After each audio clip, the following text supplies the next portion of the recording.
सिंधु घाटी सभ्यता की पिछली क्लासेज में हमने उसके पतन के बारे में पढ़ा, उसके उद्भव और उसके आगामी हमारी सभ्यताओं को क्या देन है उसकी, इसके बारे में पढ़ा, उसके इम्पॉर्टेंट फैक्ट्स के बारे में पढ़ा। 3 वीडियो इसके डिस्क्रिप्शन में आपको मिल जाएंगे। आज की इस क्लास में हम देखेंगे कि इसकी महत्वपूर्ण विशेषताएं क्या क्या थी, सिंधु घाटी सभ्यता की महत्वपूर्ण विशेषताएं क्या थी, जिसकी वजह से ये सभ्यता अपने विश्व की सभ्यताओं में एक स्थान प्राप्त कर सकी, एक उन्नत सभ्यता के रूप में। इसके बराबरी की सभ्यता शायद विश्व में उसमें नहीं थी, चाहे मेसोपोटामिया की हो, क्रीट की हो, मिस्र की हो, कहीं की भी सभ्यता हो। कई मायनों में ये सभ्यता अन्य सभ्यताओं से ऊपर थी। आज इसकी विशेषताओं में हम सबसे पहले देखेंगे इसका नगर नियोजन। इसकी विशेषताओं में कुछ चीज़ें जिसका हम अध्ययन करेंगे, जिसमें नगर नियोजन हो गया, नगर योजना जो इसकी थी। दूसरी देखेंगे इसमें कृषि की क्या व्यवस्था थी, पशुपालन, शिल्प,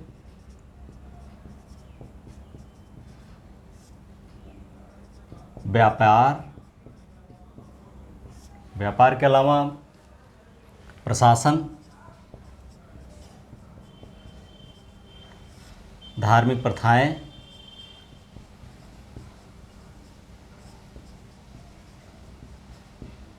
और लिपि।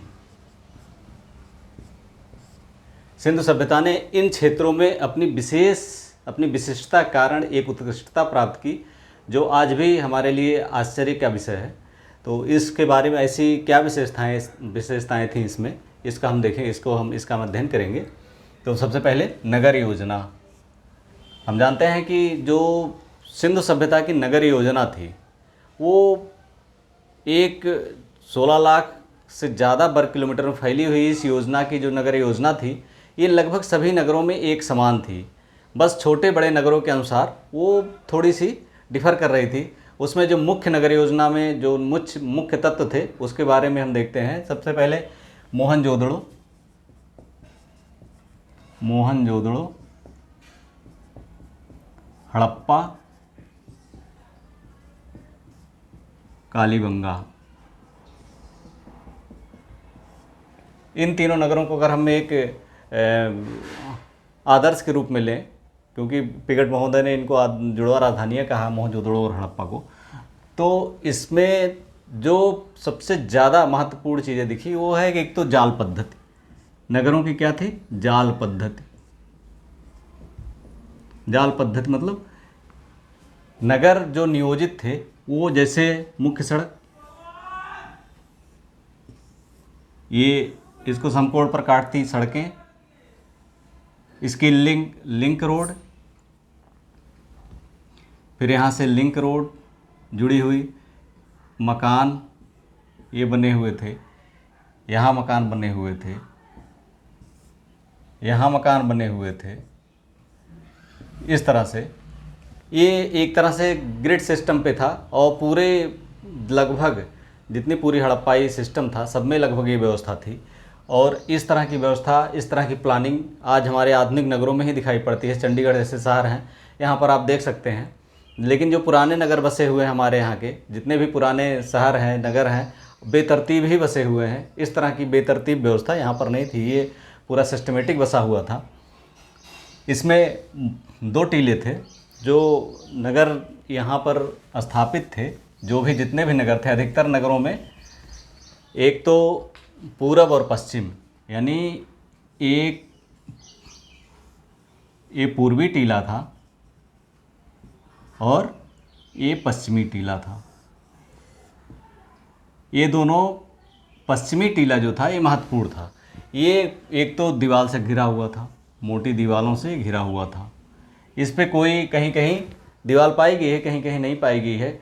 और ये नीचे ये चबूतरे पर उठा के बनाया गया था, और ये निम्न इसका नीचे स्तर था। इसके मकान जो थे बहुत ही अच्छे थे, 2 मंजिला थे। सिस्टम सारा जो हम नगर नियोजन की जो सारी परिकल्पनात्मक व्यवस्था या जो हम पुरातात्विक साक्ष्य पाते हैं, सारी नगर नियोजन के जो उन्नत रूप पाते हैं वो पश्चिमी टीले में पाते हैं। पूर्वी टीला एक दिनहीन बस्ती टाइप की होती थी। इसमें हमें लगता है श्रमिक रहते थे, श्रमिक या इस तरह का काम करने वाले या कामगार जो भी थे, जो निम्न स्तर का जीवन व्यतीत करते थे, वो इसमें रहते थे।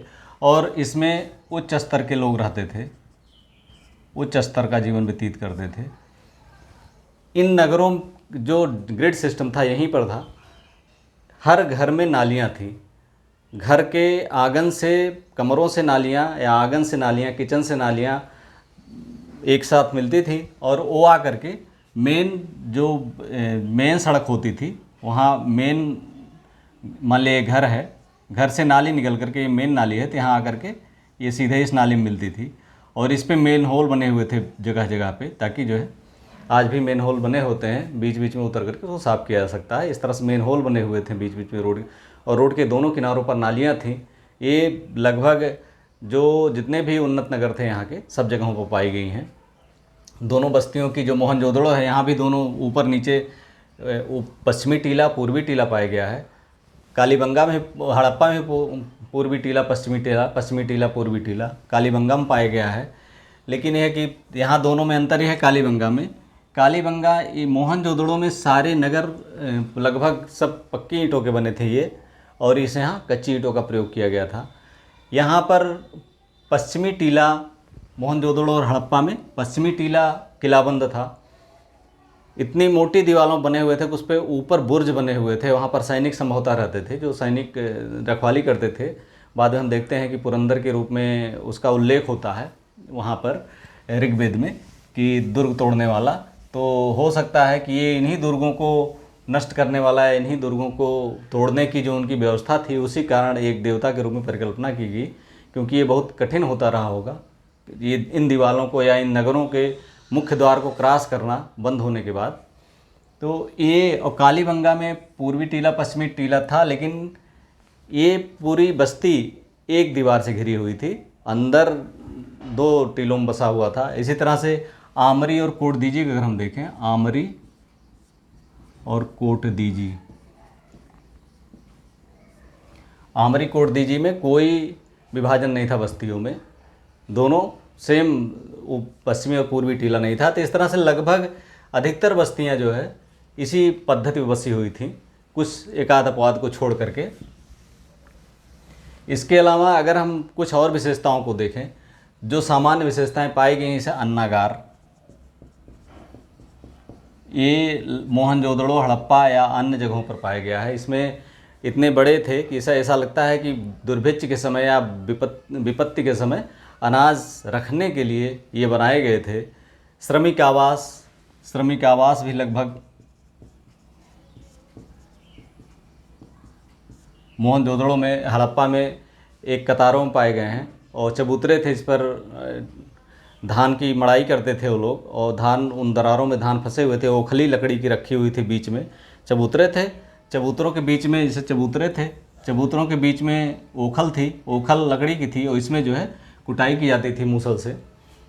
आज की जैसे ओखल है उसी तरह से ये मूसल से कुटाई की जाती थी, ताकि धान उसको भूसी को अलग किया जा सके। इस तरह की व्यवस्था थी। भूसी यहाँ की दरारों में भूसी पाई गई है। इस तरह से कई सारी व्यवस्थाएं दिखाई पड़ती हैं। हड़प्पा कालीबंगा के अलावा अन्य जो शहर थे इनके, वहाँ पर नगरों का सिस्टम लगभग एक जैसा ही था।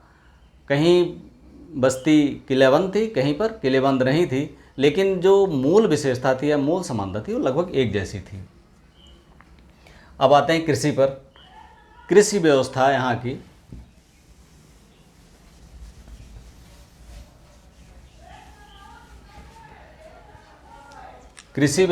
की, जो है, कृषि में जो मुख्य फसलें थीं, गेहूं, रागी, मटर, जौ, ये बहुत कॉमनली पैदा किए जाते थे। गेहूं, रागी, मटर, जौ ये कॉमनली पैदा किए जाते थे अधिकतर जगहों पर।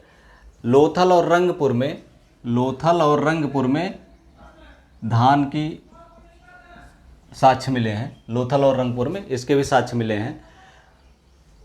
ये हम उपजाऊ क्षेत्र के बारे में अगर देखें तो इसके सिकंदर के जो इतिहासकार थे उन लोगों ने, कई इतिहासकारों ने बताया कि उस समय वहाँ पर ये उपजाऊ क्षेत्र था, बारिश ज़्यादा होती थी।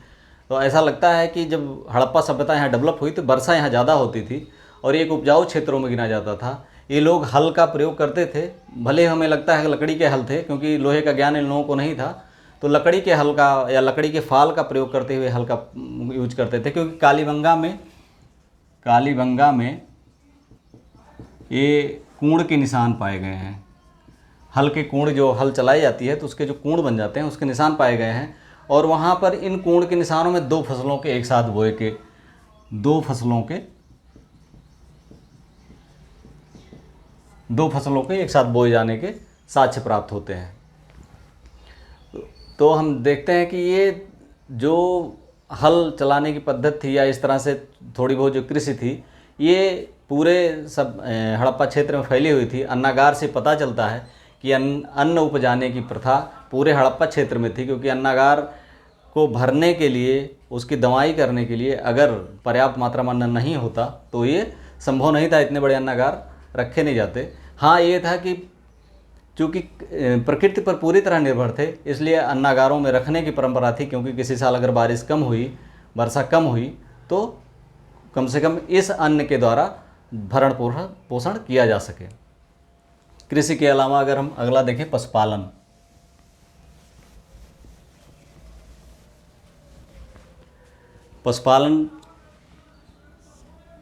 पशुपालन में हम देखते हैं कि इन हड़प्पा के लोगों को बहुत सारे पशुओं का ज्ञान था। इसमें कुत्ता, बिल्ली, गाय, भैंस, बकरी,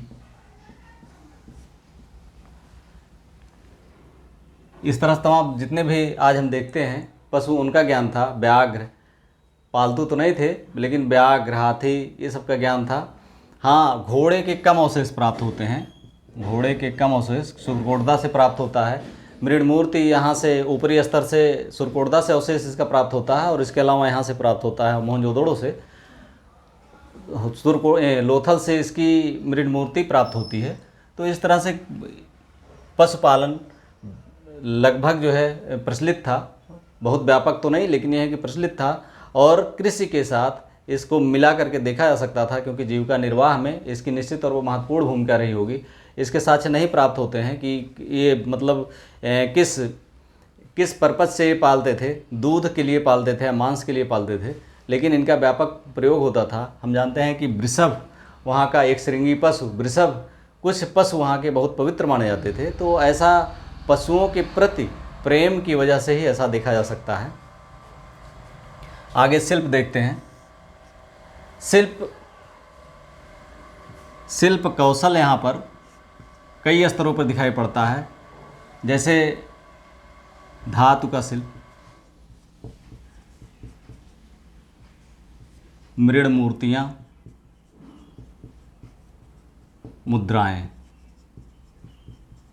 अब मुद्राएं हम जानते हैं कि यहाँ की सबसे सेलखड़ी की बनी हुई मुद्राएं जो है, एक बहुत ही एक अमूल्य धरोहर हैं जो वहाँ से प्राप्त हुई हैं।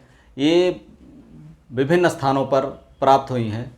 धातु शिल्प में मन का निर्माण किया जाता था। चनहुदड़ों में इसके कारखाना था, चनहुदड़ों में और यहाँ पर लोथल में मन का निर्माण। सोने चांदी का मुकुट कुड़ाल से पाया गया है। सोने के आभूषण बालाकोट से पाए गए हैं। इस तरह से तमाम सारे आभूषण बनाए जाते थे, सोने, चांदी, तांबे के। मूर्तियाँ, नर्तकी की मूर्ति जो मोहनजोदड़ो से पाई गई है, वो जैसे नटराज की मूर्ति है, जो मुद्रा जिस तरह से है लगभग मिलती जुलती कांसे की मूर्ति है वो। तो ये मूर्तियाँ पर्याप्त मात्रा में या बनाई जाती थी। इससे देखकर लगता है कि यहाँ पर कसेरों की जो भूमिका थी बहुत महत्वपूर्ण थी। ये मूर्तियों का, ऑर्नामेंट्स का तमाम सारा निर्माण करते थे जो कसेरे थे। इसके अलावा ईंट निर्माण जो था, ईंट निर्माण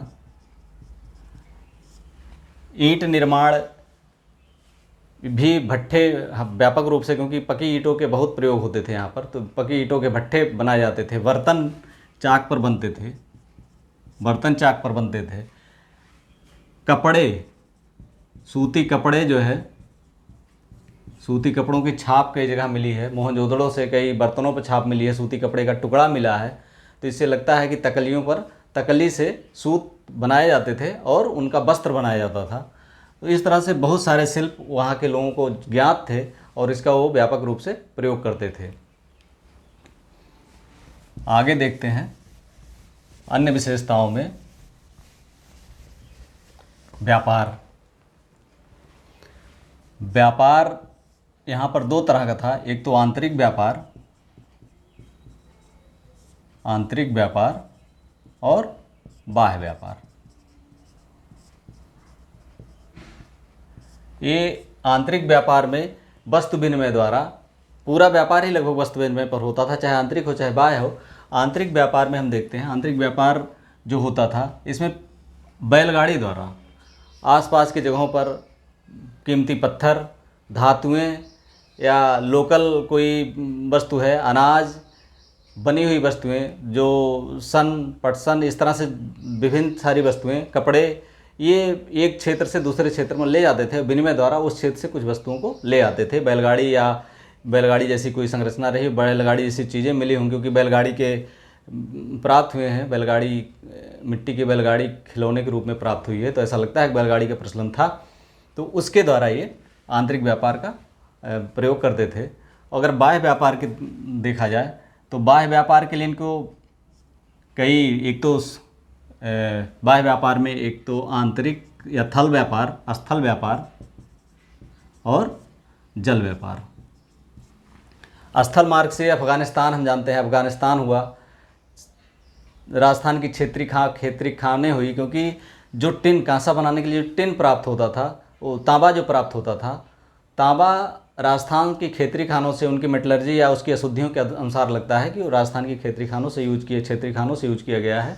और जो उसमें टिन लगता था, टिन अफ़गानिस्तान या ईरान से बड़ी मुश्किल से मंगाया जाता था। तो स्थल व्यापार अफ़गानिस्तान, ईरान या राजस्थान, इन जगहों पे होता था। जल का व्यापार, इसके अलावा जो लोथल, विभिन्न जगहों से सामान इकट्ठा करके लोथल, बालाकोट, सुतकांगेंडोर, ये लगभग बंदरगाह स्थल थे। तो पूरे क्षेत्र से लेकर के इनका व्यापार, जो जल व्यापार, जो सुदूर व्यापार था, मेसोपोटामिया, मिस्र, इन जगहों पे जो होता था व्यापार इनका, तो वो जल मार्ग से या स्थल, दोनों मार्ग से होता था। स्थल मार्ग से तो अफ़गानिस्तान, ईरान होते हुए जाते थे इराक में मेसोपोटामिया है, और जल मार्ग से ये अरब सागर होते हुए, अरब सागर का प्रयोग करते थे। हमें पता है कि अरब सागर, ये जलयानों का निर्माण करते थे, जलयानों द्वारा ये अरब सागर या फारस खाड़ी द्वारा यहाँ पर पहुँचते थे। तो मेसोपोटामिया, यहाँ से ये लोग विभिन्न वस्तुएं प्राप्त करते थे, और यहाँ की बने हुए मनके या सेलखड़ी की मुद्राएं वहाँ पर पाई गई हैं। बहरीन में पाई गई हैं, खुदाई में मेसोपोटामिया में पाई गई हैं, मिस्र में पाई गई हैं, मिस्र के तटवर्ती क्षेत्रों में, मिस्र के आसपास के क्षेत्रों में पाई गई हैं। तो इससे लगता है कि व्यापक रूप से सिंधवासी वहाँ पर रेगुलर आते जाते थे। जो कपड़े का व्यापार होता था, कपास जो उत्पादन होता था, तो कपास उत्पादन संभवतः सिंध के लोग ही करते थे, क्योंकि जो मिस्र के लोग इसको सिंधु के नाम से सिंडन ही कहते थे कपास को। तो ऐसा लगता है कि यहाँ पर कपास, सबसे पहले कपास उत्पादन की प्रथा यहीं पर थी। तो इनका व्यापार और इसके बंदरगाह, जैसे लोथल में जो बंदरगाह गोदीवाड़ा पाया गया है, इसका व्यापक रूप से प्रयोग किया जाता था। इससे ऐसे लगता है कि अरब सागर से हो करके फारस खाड़ी मेसोपोटामिया जाने के लिए इसका प्रयोग किया जाता था। इसके अलावा स्थल मार्ग से अगर जाते थे तो बहरीन, दिलमुन और माकन, दो मध्यवर्ती स्थानों का उल्लेख है। मेसोपोटामिया के अभिलेखों में मेलुहा का उल्लेख है, मेलुहा, जिसकी पहचान सिंध क्षेत्र के रूप में की गई है। किसके रूप में की गई? सिंध क्षेत्र के रूप में की गई है। और दो मध्यवर्ती स्थान जो पाए गए हैं, दिलमुन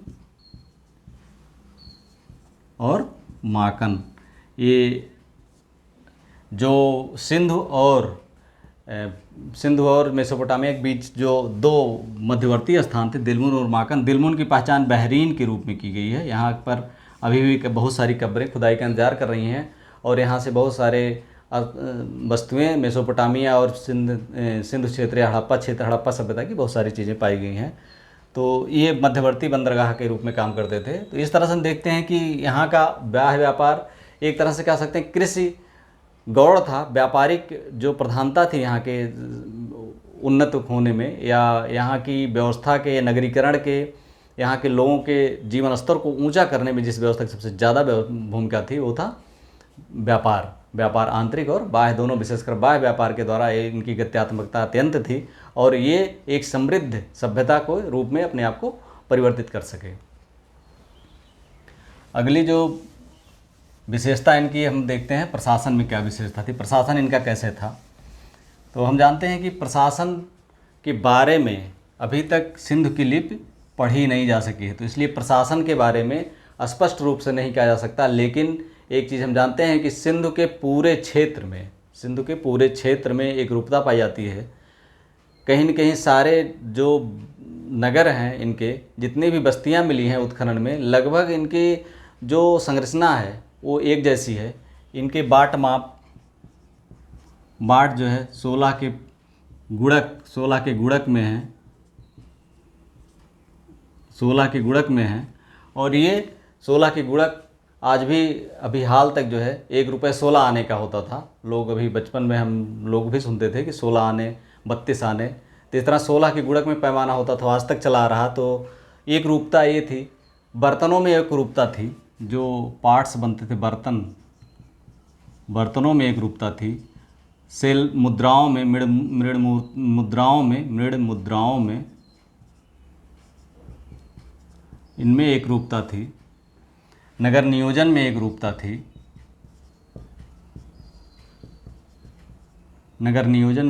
थी।